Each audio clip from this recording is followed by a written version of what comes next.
Saudari-saudara yang terkasih dalam Kristus, berjumpa kembali dalam katekese digital singkat hari ini. Hari ini kita akan membahas tentang mengapa babi tidak haram bagi umat Katolik. Untuk lebih jelasnya, mari kita bahas bersama-sama. Saudari-saudara yang terkasih, apakah makan babi diharamkan bagi umat Katolik? Karena beberapa ayat di Perjanjian Lama menyatakan, demikianlah juga babi hutan, karena memang berkuku belah, yaitu kukunya bersela panjang, tetapi tidak memamah biak, haram itu bagimu. Juga babi hutan, karena memang berkuku belah, tetapi tidak memamah biak, haram itu bagimu. Daging binatang-binatang itu janganlah kamu makan, dan janganlah kamu terkena bangkainya.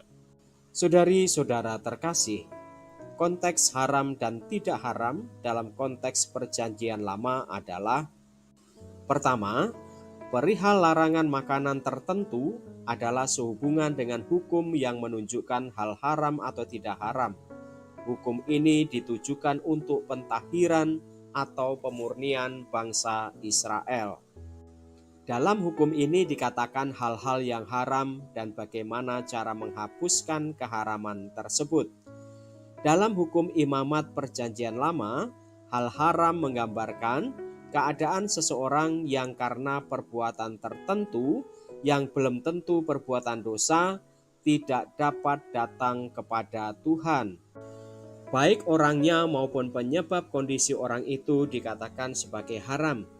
Maka haram atau uncleanness pada umumnya adalah bersifat eksternal, tidak selalu berkaitan dengan pelanggaran hukum moral, dan penghapusan keharaman tersebut juga merupakan sebuah upacara eksternal yang mengembalikan keadaan orang yang tidak murni tersebut ke kondisi sebelumnya. Kedua, maka dasar untuk mengatakan suatu makanan haram atau tidak haram adalah dari segi kebersihan atau kesehatan, rasa enggan secara natural, pada tingkat tertentu pertimbangan religius, atau karena binatang-binatang tertentu mempunyai konotasi berhala ataupun tahayul. Pengertian binatang haram yang diterima pada saat itu salah satunya adalah yang berkuku belah, bersela panjang, tidak memamah biak, namun juga termasuk ikan yang tidak mempunyai sirip atau sisik, burung pemangsa, serangga yang bersayap, dan binatang reptilia. Ketiga, larangan untuk makan makanan yang haram adalah berkaitan dengan maksud Allah untuk menguduskan umatnya. Setelah Kristus datang ke dunia, Kristuslah yang menjadi jalan yang jauh lebih mulia untuk mencapai kekudusan daripada segala hukum pemurnian tersebut. Maka, hukum pengudusan atau pemurnian ini sesungguhnya dipenuhi dengan sempurna, tidak dengan menghindari makanan yang dianggap haram, namun dengan kita menyambut Kristus yang adalah Putra Allah yang kudus, Sang Roti hidup, yang menjadi santapan rohani, jalan yang menghantar kita kepada Allah Bapa.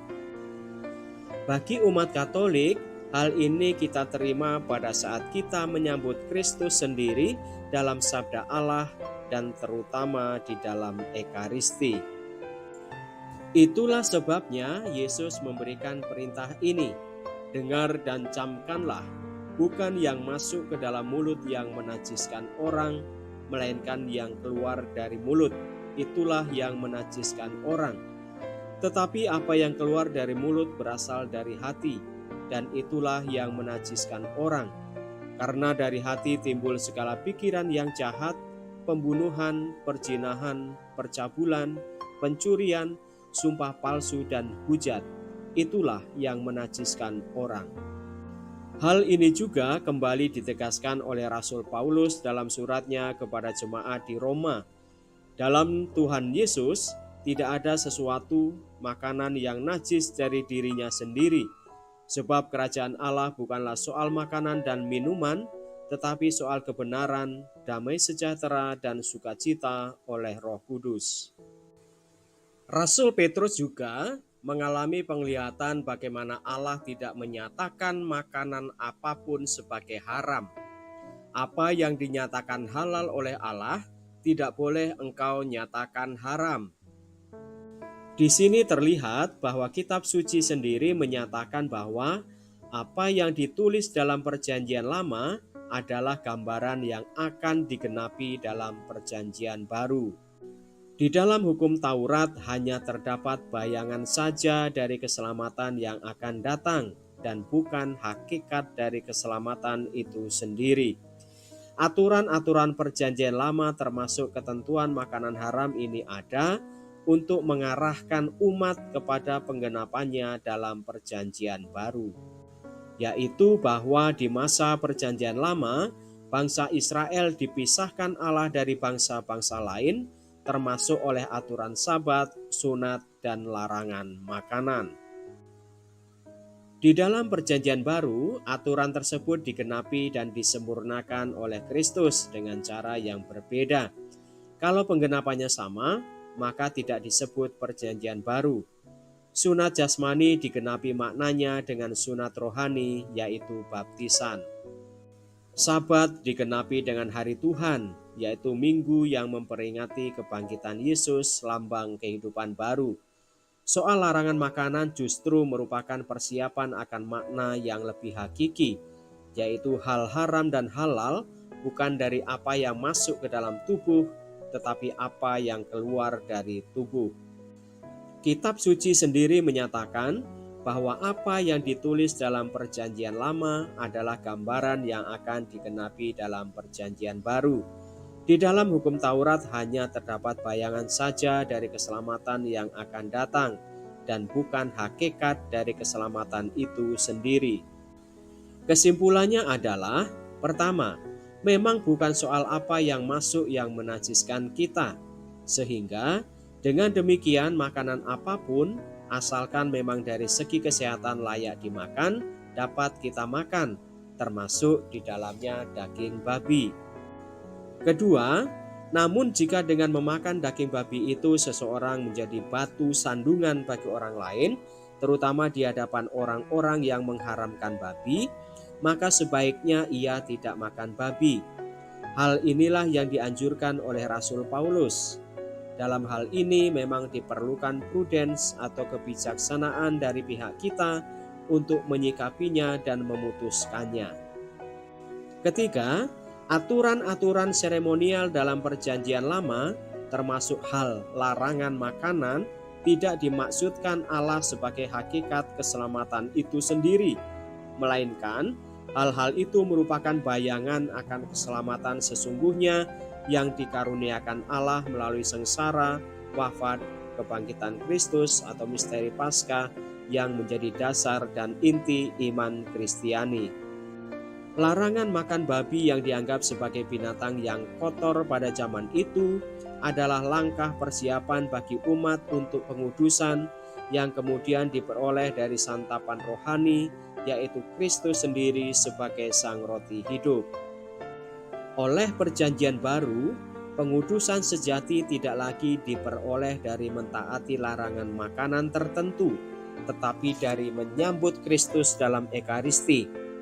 Kita tidak dapat kembali kepada gambaran atau bayang-bayang yang bukan hakikat keselamatan, setelah hakikat keselamatan itu sendiri sudah digenapi di dalam Kristus. Demikianlah saudari-saudara pembahasan kita mengenai mengapa daging babi tidak haram bagi orang Katolik. Semoga menambah pengetahuan iman Katolik kita. Salam.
Saudari-saudara yang terkasih dalam Kristus, berjumpa kembali dalam katekese digital singkat hari ini.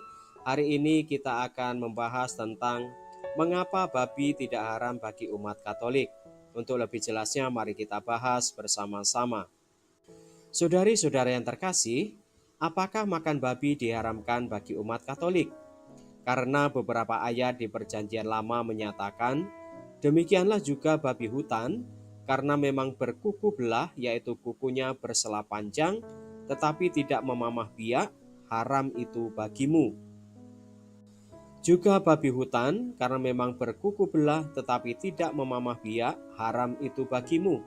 Daging binatang-binatang itu janganlah kamu makan, dan janganlah kamu terkena bangkainya.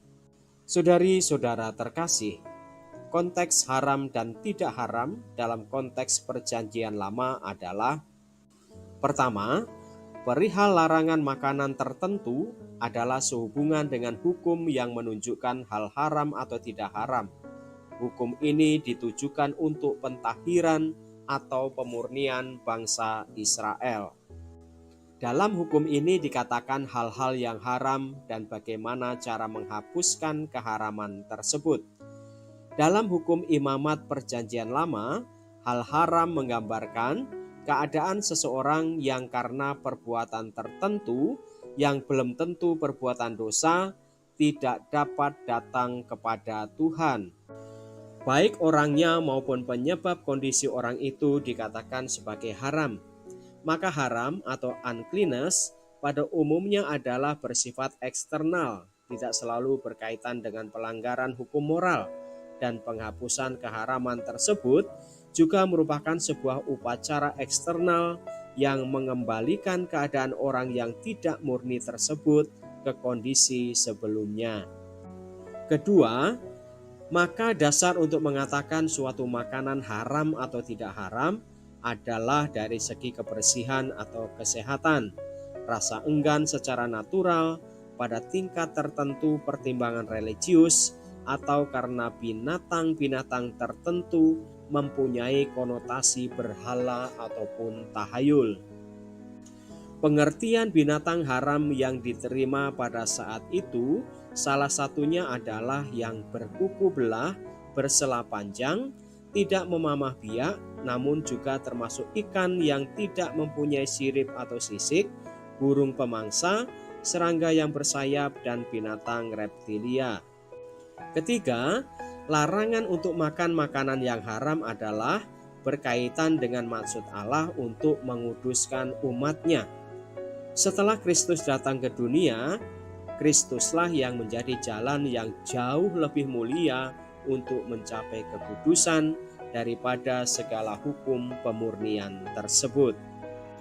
Maka, hukum pengudusan atau pemurnian ini sesungguhnya dipenuhi dengan sempurna, tidak dengan menghindari makanan yang dianggap haram, namun dengan kita menyambut Kristus yang adalah Putra Allah yang kudus, Sang Roti hidup, yang menjadi santapan rohani, jalan yang menghantar kita kepada Allah Bapa. Bagi umat Katolik, hal ini kita terima pada saat kita menyambut Kristus sendiri dalam sabda Allah dan terutama di dalam Ekaristi. Itulah sebabnya Yesus memberikan perintah ini, dengar dan camkanlah, bukan yang masuk ke dalam mulut yang menajiskan orang, melainkan yang keluar dari mulut, itulah yang menajiskan orang. Tetapi apa yang keluar dari mulut berasal dari hati, dan itulah yang menajiskan orang.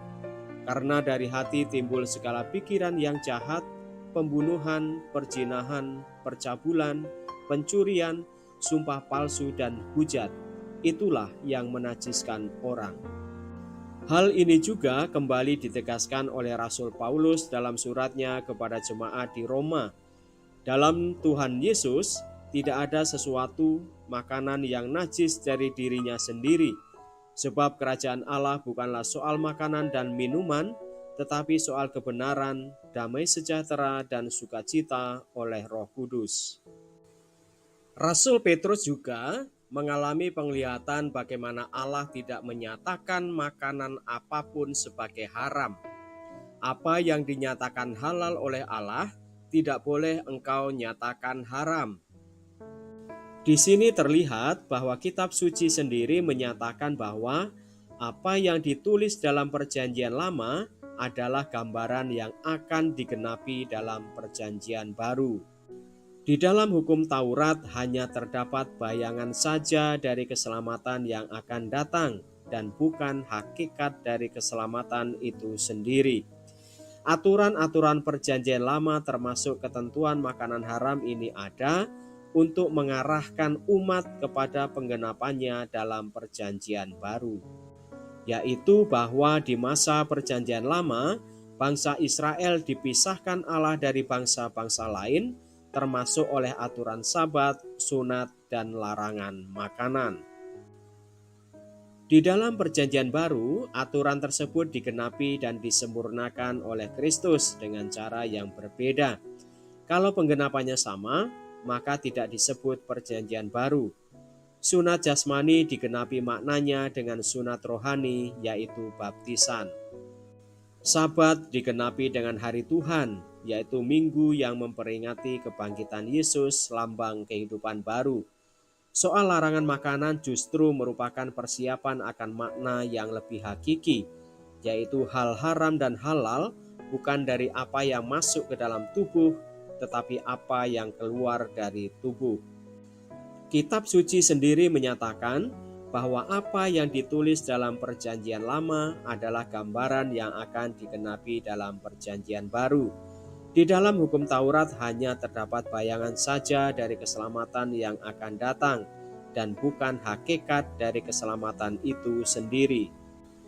Kesimpulannya adalah, pertama, memang bukan soal apa yang masuk yang menajiskan kita, sehingga dengan demikian makanan apapun, asalkan memang dari segi kesehatan layak dimakan, dapat kita makan, termasuk di dalamnya daging babi. Kedua, namun jika dengan memakan daging babi itu seseorang menjadi batu sandungan bagi orang lain, terutama di hadapan orang-orang yang mengharamkan babi, maka sebaiknya ia tidak makan babi. Hal inilah yang dianjurkan oleh Rasul Paulus. Dalam hal ini memang diperlukan prudens atau kebijaksanaan dari pihak kita untuk menyikapinya dan memutuskannya. Ketiga,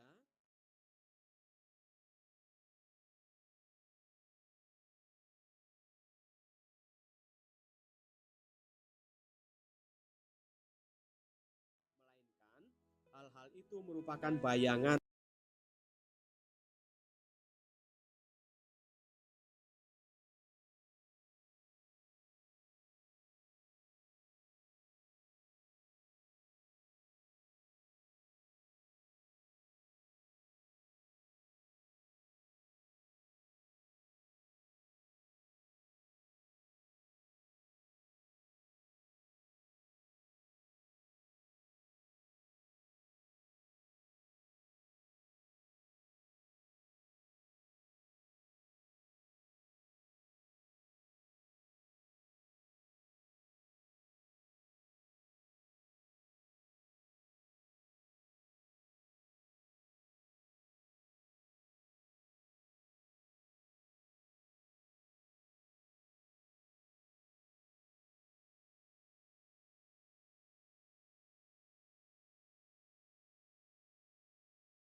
Saudara-saudari umat Allah yang terkasih, selamat datang di Gereja Hati Kudus. Selamat datang dalam perayaan Ekaristi hari ini, hari Minggu biasa ke-14. Perayaan Ekaristi akan dipimpin oleh Pastor Vincentius Sri Herimanto SJY. Selama perayaan Ekaristi ini, umat tidak diperkenankan menggunakan atau mengaktifkan alat komunikasi. Mohon orang tua untuk membimbing putra-putrinya untuk tidak makan, minum, atau bermain gadget di dalam gereja, serta mengusahakan ketenangan selama perayaan Ekaristi berlangsung. Saudara-saudari terkasih, perayaan Ekaristi segera dimulai. Marilah kita mempersiapkan hati dan budi dengan sikap hening, agar dapat merayakan Ekaristi dengan layak dan pantas. Mari kita nyanyikan lagu pembuka.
Dalam nama Bapa dan Putera dan Roh Kudus.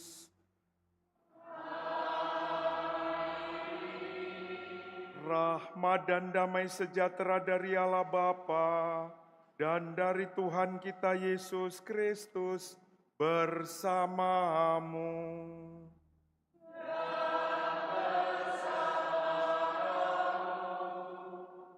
Bapak, Ibu, Saudara-saudari, dan adik-adik yang dikasihi Tuhan, hari ini kita merayakan hari Minggu biasa yang ke-14. Bacaan Injil membantu kita untuk memahami bagaimana Allah mewahyukan dan menyatakan dirinya kepada mereka yang mempunyai kerendahan hati. Kerendahan hati inilah wujud konkret dari kasih yang tanpa batas dari Allah. Hal-hal yang kecil yang seringkali tidak diperhitungkan oleh dunia, tapi di situ Allah menunjukkan bekas atau jejak-jejak kasih dan keselamatannya. Mari kita awali perayaan Ekaristi ini dengan menyadari kehadiran Tuhan di tengah kita. Menyadari pula bahwa kita seringkali gagal untuk bisa taat, jatuh dalam cobaan, jatuh dalam dosa. Kita mohon belas kasih-Nya dan pengampunan dari-Nya. Saya mengaku kepada Allah yang Maha Kuasa dan kepada saudara sekalian bahwa saya telah berdosa dengan pikiran dan perkataan, dengan perbuatan dan kelalaian. Saya berdosa, saya sungguh berdosa. Oleh sebab itu saya mohon kepada Santa Perawan Maria, kepada para malaikat dan orang kudus, dan kepada saudara sekalian, supaya mendoakan saya. Semoga Allah yang Maha Kuasa mengasihani kita, mengampuni dosa kita, dan menghantar kita ke hidup yang kekal.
kemuliaan kepada Allah di surga.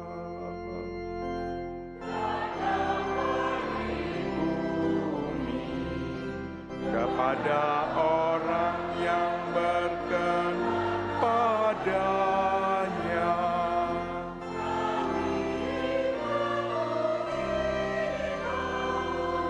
Kami melurkan Dikau,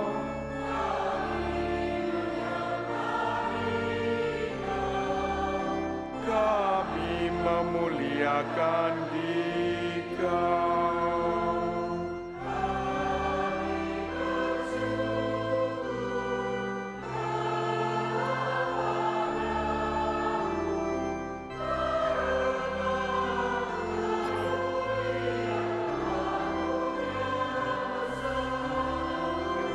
Ya Tuhan Allah Raja surga, Allah Bapa yang Maha Kuasa.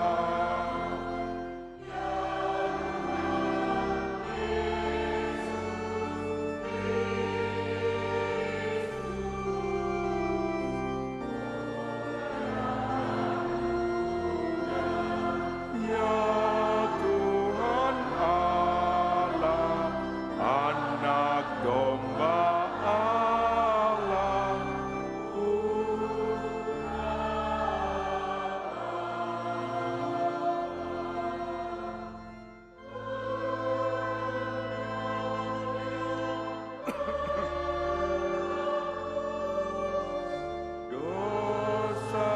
Dosa-dosa dunia.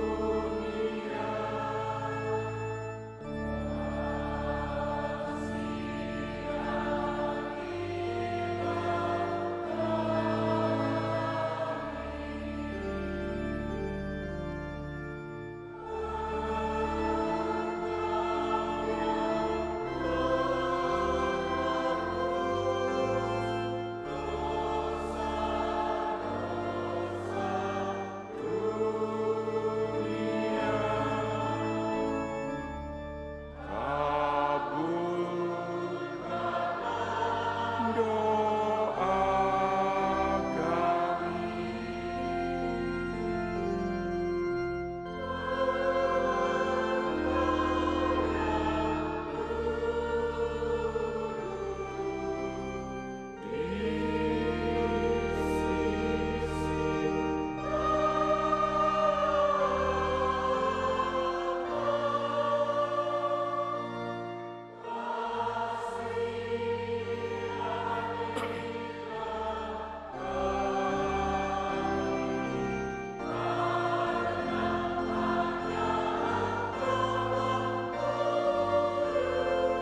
Hanya Engkau Tuhan, hanya Engkau.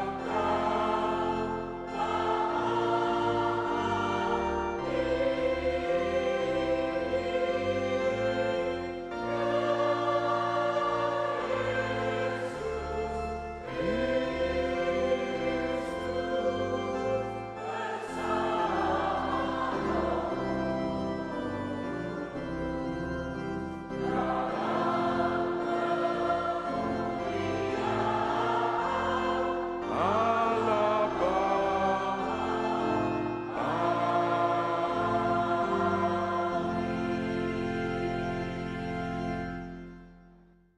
Marilah berdoa.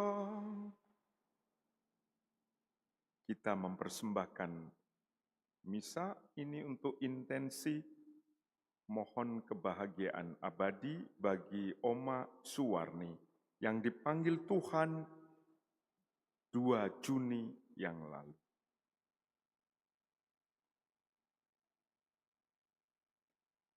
Allah Bapa, dalam diri Putramu Engkau hadir di tengah-tengah kami sebagai Raja damai yang lemah lembut dan rendah hati. Ajarilah kami untuk meneladan kelembutan dan kerendahan hati-Mu, agar kami pun dapat mewujudkan kedamaian di tengah-tengah masyarakat kami. dengan pengantaraan Tuhan kami Yesus Kristus Putramu, yang hidup dan berkuasa bersama Dikau dalam persatuan Roh Kudus, Allah sepanjang segala masa.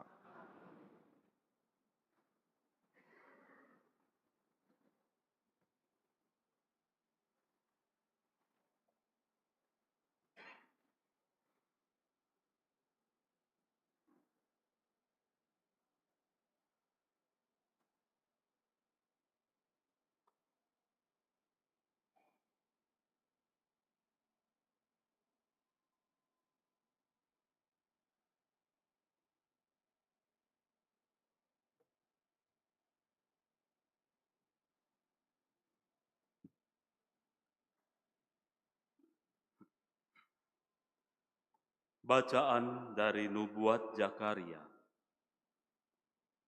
Beginilah firman Tuhan. Bersorak-sorailah dengan nyaring, hai putri Sion. Bersorak-sorailah, hai putri Yerusalem. Lihat, rajamu datang kepadamu, ia adil dan jaya. Ia lemah lembut dan mengendarai seekor keledai beban yang mudah. Ia akan melenyapkan kereta-kereta dari Efraim. Ia akan memusnahkan kuda-kuda dari Yerusalem. Busur perang akan ia lenyapkan. Dan ia akan memberitakan damai kepada bangsa-bangsa.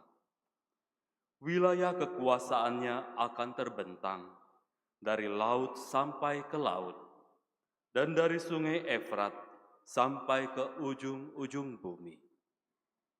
Demikianlah sabda Tuhan.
Segala yang dijadikannya. Aku hendak memuji nama-Mu, ya Rajaku selama-lamanya. Segala yang Kau jadikan akan bersyukur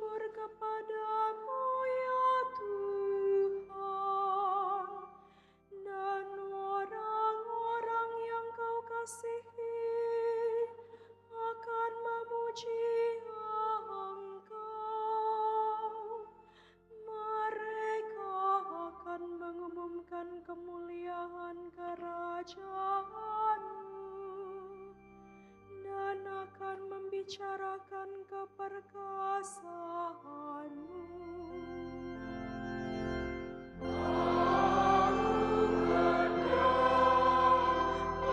Memuji namamu, ya Rajaku selama-lamanya.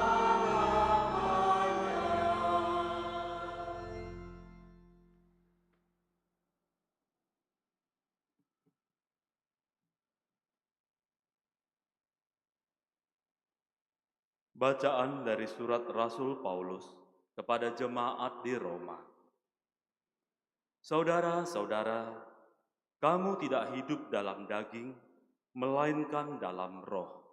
Kalau roh Allah memang tinggal dalam dirimu.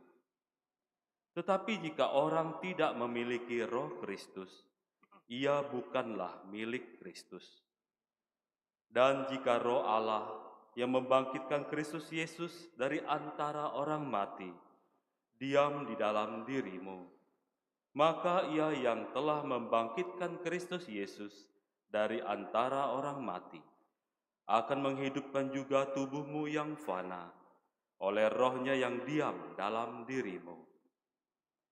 Jadi saudara-saudara, kita ini orang berhutang, tetapi bukan kepada daging supaya hidup menurut daging. Sebab jika kamu hidup menurut daging, kamu akan mati. Tetapi jika oleh roh kamu mematikan perbuatan-perbuatan tubuhmu, maka kamu akan hidup. Demikianlah sabda Tuhan.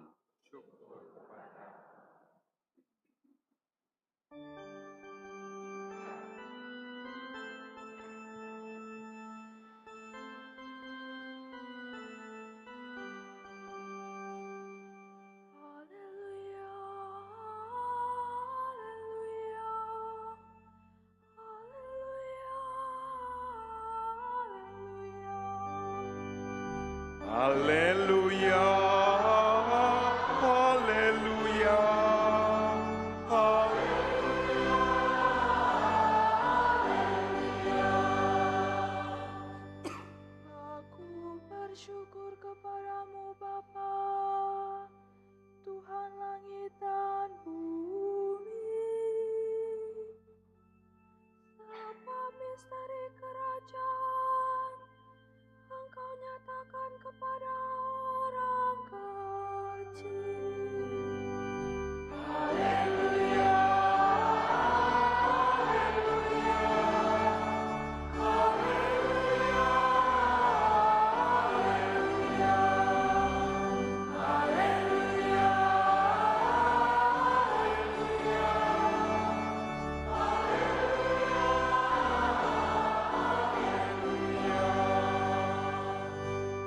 Tuhan bersamamu.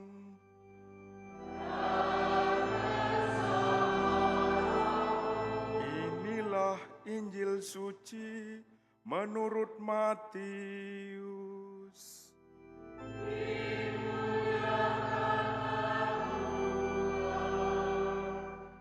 Sekali peristiwa berkatalah Yesus, "Aku bersyukur kepadamu, ya Bapa, Tuhan langit dan bumi. Sebab yang telah Engkau sembunyikan bagi orang bijak dan orang pandai, telah Engkau nyatakan bagi orang kecil. Ya Bapa, itulah yang berkenan kepadamu. Semua telah diserahkan kepadaku oleh Bapa-Ku, dan tidak seorang pun mengenal Putra selain Bapa, dan tidak seorang pun mengenal Bapa selain Putra, serta orang-orang yang kepadanya Putra itu berkenan menyatakan Bapanya. Marilah kepadaku, kamu semua yang letih lesu dan berbeban berat.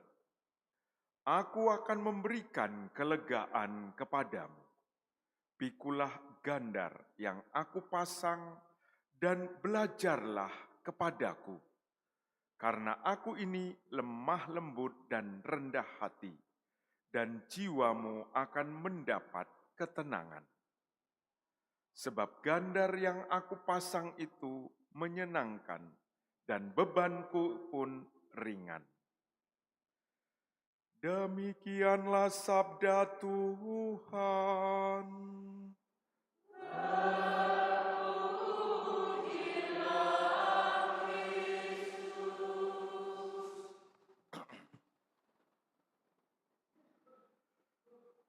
Sekali peristiwa, ada seorang umat datang kepada pastor parokinya, mohon agar boleh menerima sakramen tobat atau seringkali disebut sakramen pengakuan dosa. Pastor itu memberikan waktunya dan umat itu berkata, "Pastor, saya sebetulnya sudah lama sekali, puluhan tahun tidak ke gereja. Terakhir kali saya ke gereja waktu saya mengantar anak saya. Mengantar anak saya untuk bisa menerima komuni pertama. Pada saat itu saya sangat bangga melihat anak saya bisa menerima komuni pertama. Bahagia, tapi juga ada kesedihan yang luar biasa. Yang membuat saya sendiri bingung. Mengapa di satu segi saya bangga terhadap putriku ini, tapi di satu segi saya sedih. Hatiku seperti tidak bisa menerima kenyataan yang saya hidupi selama ini. Lalu, apakah itu alasannya kamu mau mengaku dosa? Ya, Pastor, sudah lama saya tidak mengaku dosa dan tidak ke gereja dan tidak menerima komuni kudus. Tapi begitu saya melihat anak saya itu, saya sepertinya berpikir inilah saatnya saya harus berubah. Saya harus datang kepada Tuhan. Saya harus menerima apa yang Dia katakan, bahwa Dia benar-benar mempunyai kasih yang tanpa batas itu. Bapak, Ibu, saudara-saudari yang dikasihi Tuhan, itulah yang dikatakan dalam Injil, bahwa Yesus memuji Bapanya, mengagumi Bapanya, karena apa yang disembunyikan bagi orang bijak dan pandai, dinyatakan bagi mereka yang kecil. Anak kecil menjadi tanda menyentuh Bapanya. Bapak itu yang sudah lama tidak ke gereja, tersentuh kedosaannya, tersentuh. Itulah kecil di hadapan Allah. Dan dia dengan penuh keyakinan akan datang ke sakramen tobat untuk mengalami Tuhan yang menjanjikan bahwa Dia akan memberikan kelegaan kepada siapa saja yang datang untuk belajar dari dirinya, dari Allah. Belajar untuk apa? Belajar untuk menyatakan bahwa pengalaman-pengalaman pahit di dunia ini, pengalaman yang membuat dirinya itu mau menjauhi Tuhan, memisahkan diri dari gereja, itu bukanlah sesuatu yang sangat berat untuk memisahkan Tuhan dari anak-anaknya. Tuhan tidak pernah menyerah. Sekali kita itu menjadi milik Allah, karena kita dibaptis, kita berusaha untuk mencoba menjauhkan diri dari Allah. Allah akan berusaha dengan sekuat tenaga untuk tetap merangkul kita, memiliki kita. Dan bagaimana caranya? Dari hal-hal yang kecil. Hal-hal yang sangat sepele. Tapi seringkali kita luput, kita tidak bisa mengenalinya. Karena apa? Kita begitu disibukkan oleh hal-hal yang mengganggu ketenangan batin kita. Entah itu secara terus-menerus dihantui rasa khawatir, ketakutan akan hidup, akan penghasilan kita, akan relasi yang harmonis di keluarga, dan sebagainya. Itulah saat-saat kita mengalami bagaimana kita merasa, kok sepertinya hidupku ini benar-benar memikul salib Tuhan. Kok sepertinya beban hidupku itu begitu berat. Hari ini Tuhan memberi jawaban bahwa Dia mengundang kita untuk datang kepadanya. Dan kita diundang untuk belajar. Pikulah gandar yang aku pasang dan belajarlah kepadaku. Apa artinya? Sekolah dengan Yesus. Sekolah untuk memaknai kehidupan kita. Karena Yesus itu sudah lebih dulu mengalami apa yang seringkali menjadi beban salib atau gandar atau kuk yang dialami oleh manusia. Dia dengan rendah hati masuk ke dunia kita.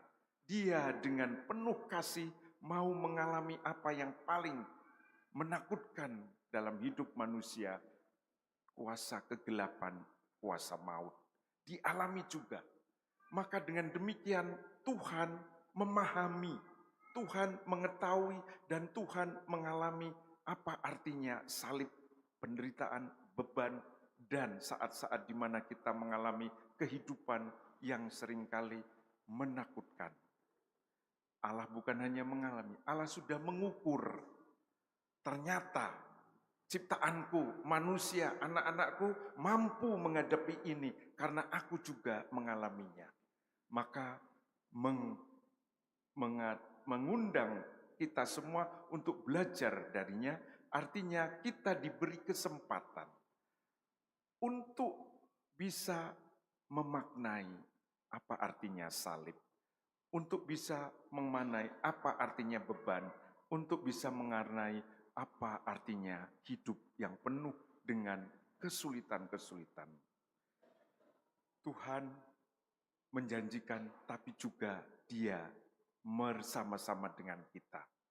Bapa itu melalui putrinya merasakan Tuhan tidak meninggalkan dia. Tuhan bersamanya tetap mau merangkul dia. Mari kita mohon kemampuan untuk mengenali kehadiran Tuhan, terutama pada saat-saat kita mengalami kesulitan-kesulitan hidup. Kesulitan yang seringkali kita merasakan Allah menjauhkan dari kita. Allah menjauhkan dirinya dari hidup kita. Di situ kita mohon, Tuhan, izinkanlah aku untuk bisa mendengarkan apa yang Engkau undang lewat putramu. Kamu datanglah kepadaku. Kamu semua yang letih lesu dan beban berat. Izinkanlah aku belajar mencintaimu lebih dan bersamamu aku mau mengartikan hidup ini. Tuhan memberkati.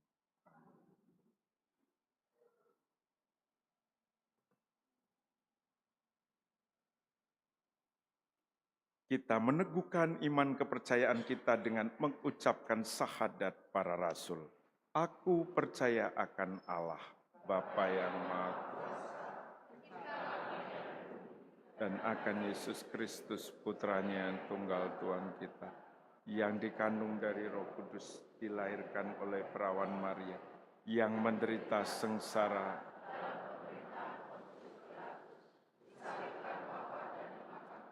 yang turun ke tempat penantian pada hari ketiga bangkit dari antara orang mati, yang naik ke surga. Dari situ ia akan datang mengadili orang yang hidup dan mati. Aku percaya akan Roh Kudus, persekutuan para kudus,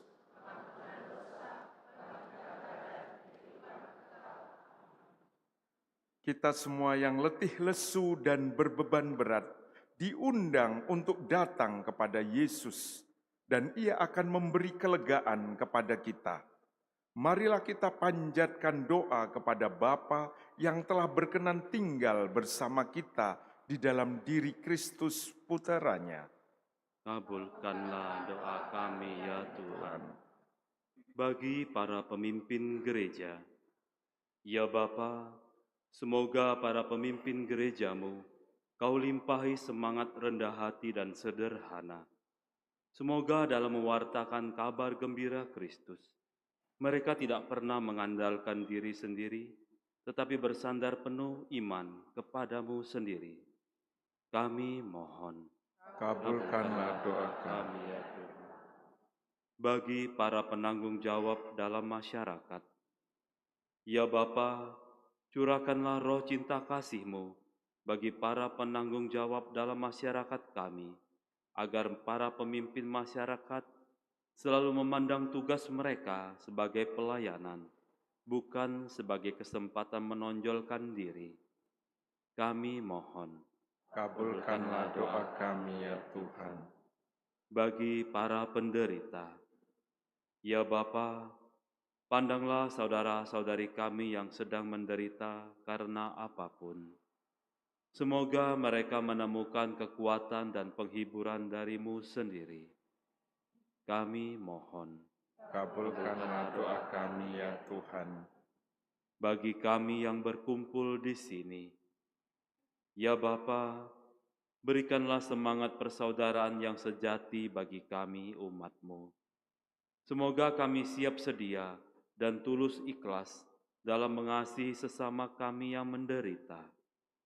Kami mohon, Kabulkanlah doa kami ya Tuhan. Allah Bapa yang Maha Baik, Putra-Mu telah mengajak semua yang letih lesu dan berbeban berat untuk datang kepadanya supaya mendapatkan kelegaan. Ajarilah kami meletakkan pikulannya di bahu kami, serta menjadi rendah hati dan lemah lembut seperti Dia, sebab Dialah Tuhan dan pengantara kami. amin.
Berdoalah saudari-saudara supaya persembahanku dan persembahanmu berkenan kepada Allah Bapa yang Maha Kuasa.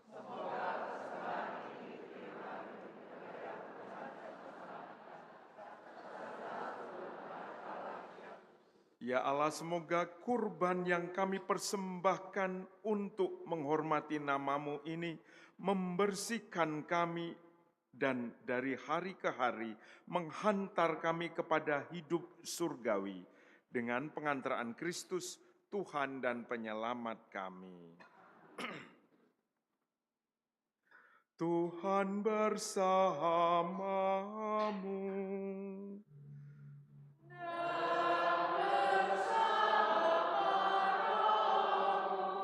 Marilah mengarahkan hati kepada Tuhan.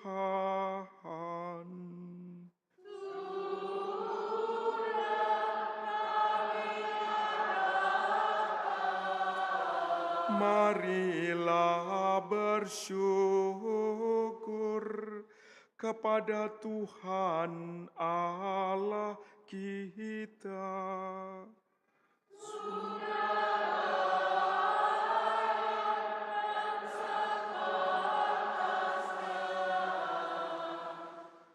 Sungguh pantas dan benar, layak dan menyelamatkan bahwa kami selalu dan dimanapun bersyukur kepadamu Tuhan, Bapa yang kudus, Allah yang maha kuasa dan kekal, dengan pengantaraan Kristus Tuhan kami.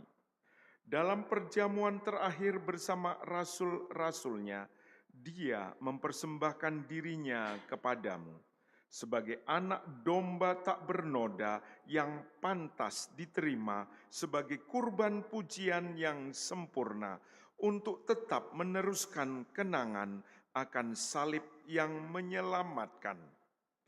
Engkau menguduskan kaum berimanmu dengan memberinya santapan sakramen yang mulia, supaya umat manusia yang menghuni satu bumi diterangi oleh satu iman, dipersatukan oleh satu kasih.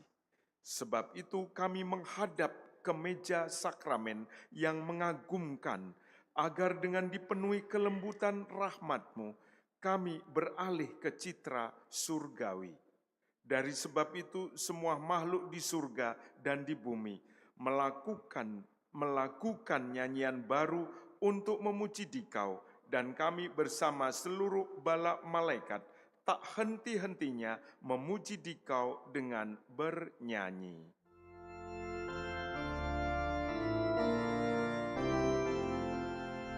Kudus, kudus,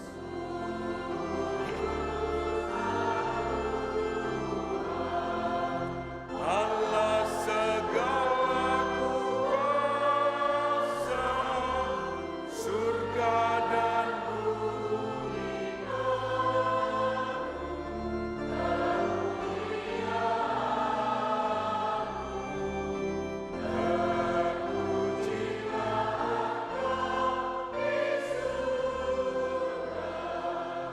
diberkatilah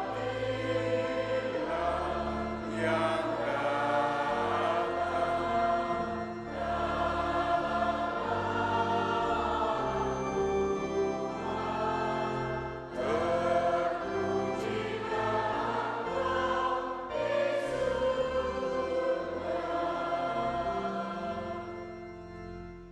Sungguh kuduslah Engkau Tuhan, sumber segala kekudusan, maka kami mohon, kuduskanlah persembahan ini dengan pencurahan Roh-Mu, agar bagi kami menjadi tubuh dan darah Tuhan kami, Yesus Kristus. Ketika Dia diserahkan untuk menanggung sengsara dengan rela, Dia mengambil roti dan sambil mengucap syukur, Dia memecah-mecahkan, lalu memberikannya kepada murid-muridnya seraya berkata, "Terimalah dan makanlah kamu semua, inilah tubuhku yang diserahkan bagimu."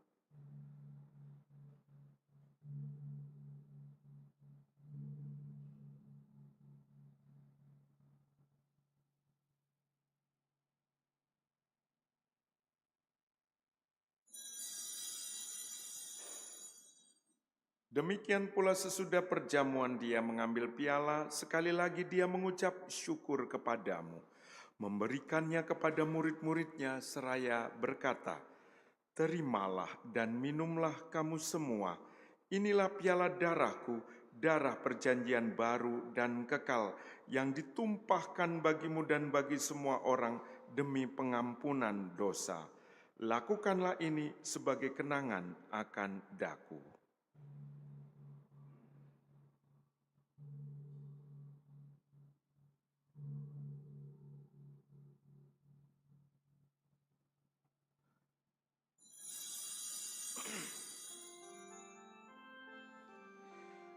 Marilah mewartakan misteri iman kita.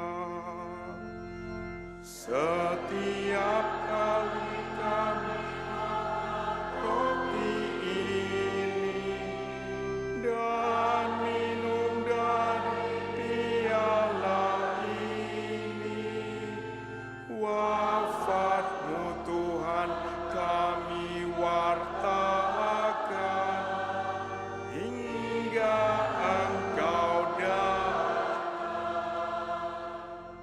Sambil mengenangkan wafat dan kebangkitan Kristus, kami mempersembahkan kepadamu Bapa, roti kehidupan dan piala keselamatan.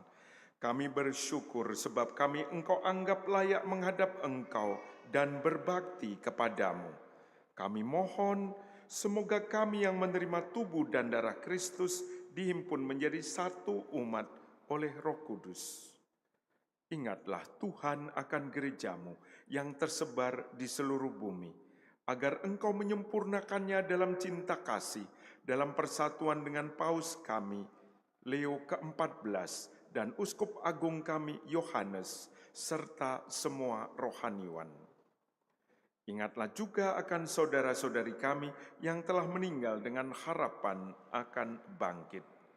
Khususnya yang kami doakan pada intensi ini, Suwarni, dan akan semua orang yang telah berpulang dalam kerahiman-Mu, dan terimalah mereka dalam cahaya wajah-Mu. Kami mohon kasihanilah kami semua agar kami Engkau terima dalam kebahagiaan abadi bersama Santa Perawan Maria, Bunda Allah, Santo Yosef mempelainya, para rasul dan semua orang kudus sepanjang masa yang hidupnya berkenan padamu. Semoga kami pun Engkau perkenankan turut serta memuji dan memuliakan Dikau dengan pengantaraan Yesus Kristus Putra-Mu. Dengan pengantaraan Dia, bersama Dia dan dalam Dia, bagimu Allah Bapa yang Maha Kuasa, dalam persekutuan dengan Roh Kudus, segala hormat dan kemuliaan sepanjang segala masa. Mari kita menyanyikan doa yang diajarkan Kristus kepada kita. Bapa kami yang ada di surga,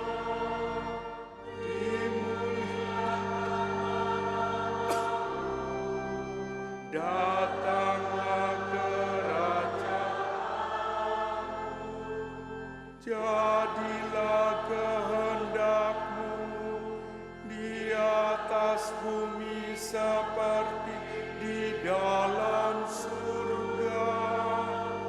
Berilah kami rezeki pada hari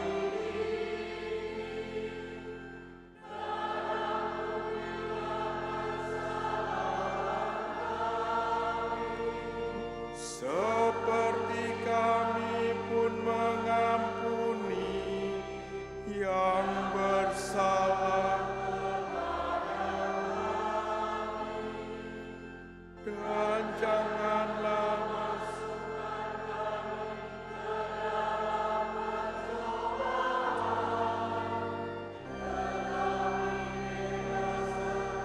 kami dari yang jahat, sebab Engkaulah Raja yang mulia dan berkuasa untuk selama-lamanya.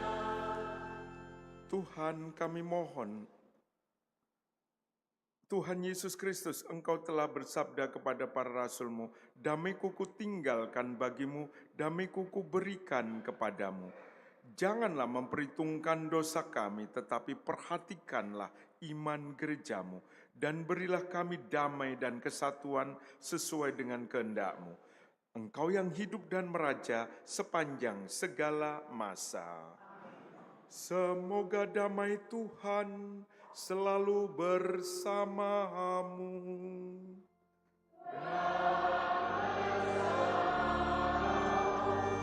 Kita bagikan damai Kristus satu dengan lainnya. Damai Kristus, damai Kristus, damai Kristus.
Lihatlah anak domba Allah, lihatlah dia yang menghapus dosa-dosa dunia. Berbahagialah saudari-saudara yang diundang dalam perjamuan anak domba.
Mari kita doakan doa tahun devosional. Allah Bapa yang Maha Kasih, Engkaulah sumber hidup dan keselamatan kami. Melalui Yesus Putramu, Engkau berkenan menyelamatkan kami. Dan dalam penyertaan Roh Kudus, Engkau senantiasa membimbing langkah kami. Kami berterima kasih atas warisan rohani yang telah iman para pilihan-Mu. Santa Maria Bunda Putramu, Santo Yosef mempelai Maria, para rasul serta para kudus yang menunjukkan jalan kesetiaan dan kasih kepadamu. Melalui hidup mereka, kami belajar untuk mencintai dan sesama kami dengan tulus. Bimbinglah langkah kami agar tetap teguh dan bijak di tengah godaan dunia, rendah hati dalam pelayanan, serta menjadi garam dan terang bagi sesama. Semoga melalui devosi kami, iman kami semakin kuat dan hidup kami menjadi pujian bagi nama-Mu. Dengan pengantaran Yesus Kristus Putramu, Tuhan dan Penyelamat kami. kini dan sepanjang masa. Amin. Kemuliaan kepada Bapa dan Putra dan Roh Kudus, seperti pada sekarang, dan sepanjang segala abad. Amin.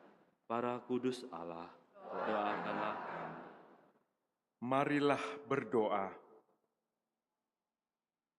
Ya Allah, kami bersyukur atas sakramen cinta kasih-Mu yang Kau anugerahkan kepada kami, umat-Mu yang kecil dan lemah ini. Semoga kami dikuatkan untuk mengamalkan cinta kasih-Mu, sehingga dunia mengalami perdamaian sebagai tanda kedamaian abadi yang kami harapkan. Dengan pengantaran Kristus Tuhan dan Penyelamat kami.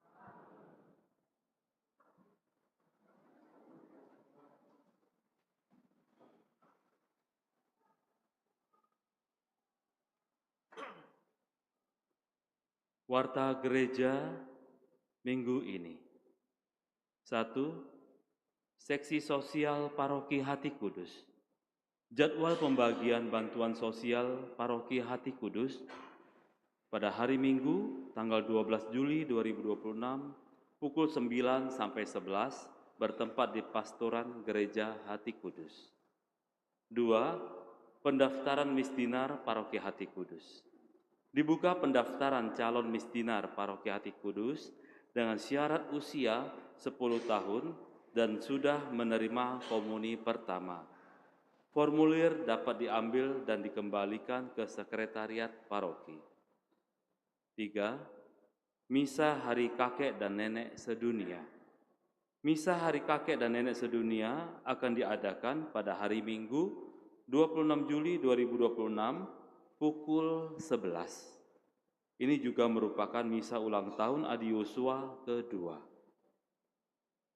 4. Laporan kolekte 28 Juni 2026. Kolekte pertama sejumlah Rp21.775.000. Kolekte khusus Santo Petrus Tata Suci sejumlah Rp13.909.000. Terima kasih atas kemurahan hati umat. Demikian warta gereja minggu ini. Mohon menjaga kebersihan dengan tidak meninggalkan sampah di dalam maupun di luar gereja. Tuhan memberkati. Bapak, Ibu, Saudara-saudari yang dikasihi Tuhan, mulai bulan Juni nanti, paroki kita akan menayangkan bukan hanya tadi pengumuman kolekte yang masuk, tapi juga semua yang dipersembahkan oleh umat, entah itu melalui stipendium atau iuras tole, atau juga melalui DBS, dana bantuan sosial itu, kita akan tayangkan sehingga kita tahu bahwa sejauh mana paroki kita itu mempunyai kemampuan untuk melayani dan juga sejauh mana umat sudah memberikan persembahannya. Karena zaman sekarang kan zaman transparansi gitu ya, supaya kita tahu semua. Nah, saya mohon ditayangkan sudah yang stipendium, supaya tahu saja. Yang ini pertanyaan sering muncul di tengah umat. Ya, nah ada stipendium bulan Juni ini. Stipendium itu artinya umat yang mau mempersembahkan intensi misa itu ada stipendium. Lalu Eurastole di luar perayaan misa, misalnya itu ada berkat rumah, ada sakramen-sakramen lainnya di luar misa. Itu Eurastole. Stole itu stola yang dipakai Romo. Eura itu haknya yang memakai stola, ya itu ada. Nah itu kami kumpulkan semua di akhir bulan, lalu dijumlahkan. Nah itu dibagi. Ada yang harus disetor, diserahkan ke keuskupan 30%, ada yang tinggal di sini di paroki kita, dan karena kami Romo-Romo SCY yang di sini, itu diberi juga bagian 40% untuk membantu misi-misi kami, seperti misi di Papua, misi di Kalimantan, begitu. Ya itu dikumpulkan seperti itu. Dan itu akan saya coba tayangkan supaya umat tahu. Ya, bulan Juni cukup besar, Eurastole karena apa? Karena ada persembahan, bukan Eurastole stipendium, karena ada persembahan dari orang tua yang menghantar anaknya komuni pertama. Ya, jadi cukup besar, biasanya tidak sampai segitu. Ya. Nah ini, supaya tahu semuanya. Nanti kolekte pertama, kolekte kedua kita tayangkan juga untuk apa saja. Nanti DBS, dana bantuan sosial kita tayangkan. Sehingga umat tahu bahwa uang yang diserahkan ke gereja, dipersembahkan ke gereja, digunakan untuk apa. Ya, mungkin Romo terlalu banyak makan, stipendiumnya terlalu besar itu mungkin. Itu. Ini dosanya umat ditanggung oleh Romo yang berani berkorban. Nah, itu bukan dari stipendium, itu dari persembahan kemurahan hatian umat. Ya. Nah ini, nah sekarang kita mau mengaturkan terima kasih untuk para pelayan liturgi kita, prodiakon, suster, tim multimedia, petugas tata laksana, Miss Dinar, lektor, dan juga pemazmur, serta tadi yang menyanyikan Haleluya. Tak lupa juga untuk kor kita ya, Domsap dengan Monica ya, luar biasa itu. Sering-sering saja tugas. Dan juga organis kita. Mari kita mengakhiri dengan mohon berkat Tuhan. Tuhan bersamamu.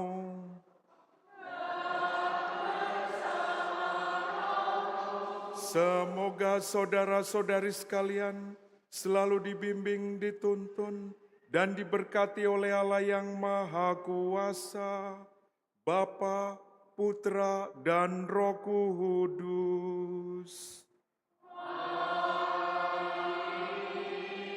Saudara sekalian, dengan ini perayaan Ekaristi kita sudah selesai.